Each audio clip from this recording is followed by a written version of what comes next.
So every year we have like a family reunion on the July 4th. All my cousins and stuff like that live in like Rock Springs, but they're diehard Wyoming fans, so they kind of give me crap all the time about it.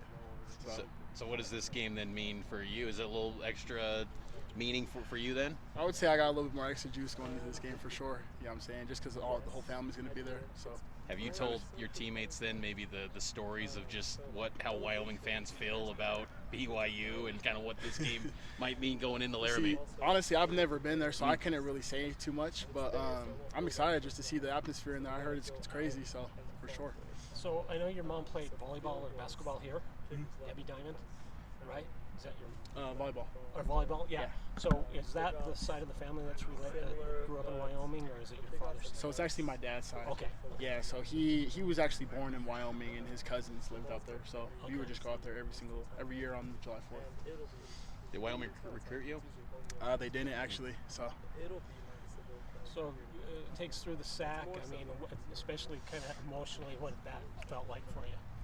You know, it's always good like getting your first sack for sure. Especially me, this is like my first real year, especially playing on defense and stuff like that. So being able to get that sack, it means a lot to me. And especially, I just give props to the front seven, and especially the other backers. Just like, I don't know, helping me put me in that situation to where I get the opportunity to get the sack like that. So, what's clicking this year for you? Because past couple of years we've seen you making plays out here on these practice fields in camp and spring ball. But what's working this year for you?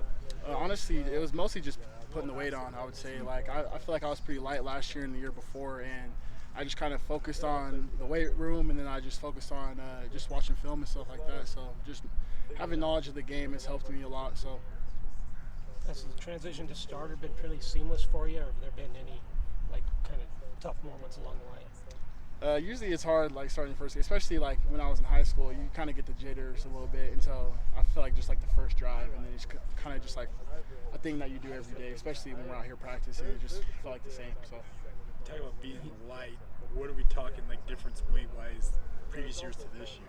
Honestly, when I first got here, I played free safety, and I was like 190 pounds. Last year I was like 215, 214, and during the season now I'm like 240, 238. So, yeah. When you were coming out of Bingham, you were a receiver. Did you ever envision that you'd one day be playing linebacker here?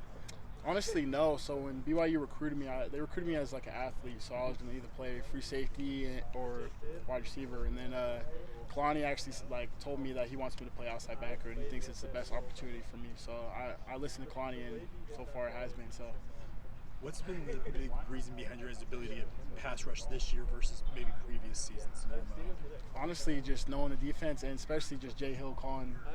He's a great defensive coordinator, and his ability to call plays is just, I feel like all the boys on the defense trust him and stuff like that. So especially being able to trust him and knowing your assignment, I feel like we hit home a lot. So how much has Jay's health scare kind of brought the team even closer and rallied you guys to, I don't know, play harder, but just how much has that helped the effort, I guess, in games? Honestly, it's given us juice. Like the defense, we love Jay Hill, and like I would say he's everything to us for sure. And even being able to FaceTime him too, and him just talking to us, I don't know, it's inspired us a whole lot, and like we just got a lot of juice from it. So I feel like these next few games, we're playing for him for sure, and we hope that he has a speedy recovery, that he can get back on the field with us, because we know he's in the box. But yeah, no, as a defense, we love Jay Hill for sure. So. And here in practice, when he's up at the 10, who's kind of the voice leading the defense, coach-wise, for you guys down on the practice field at field level?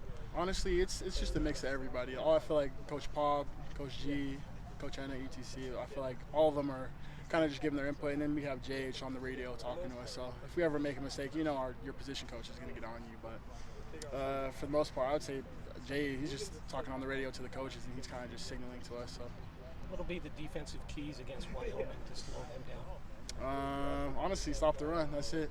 We're big on stopping the run, so make them beat us over top mostly. So.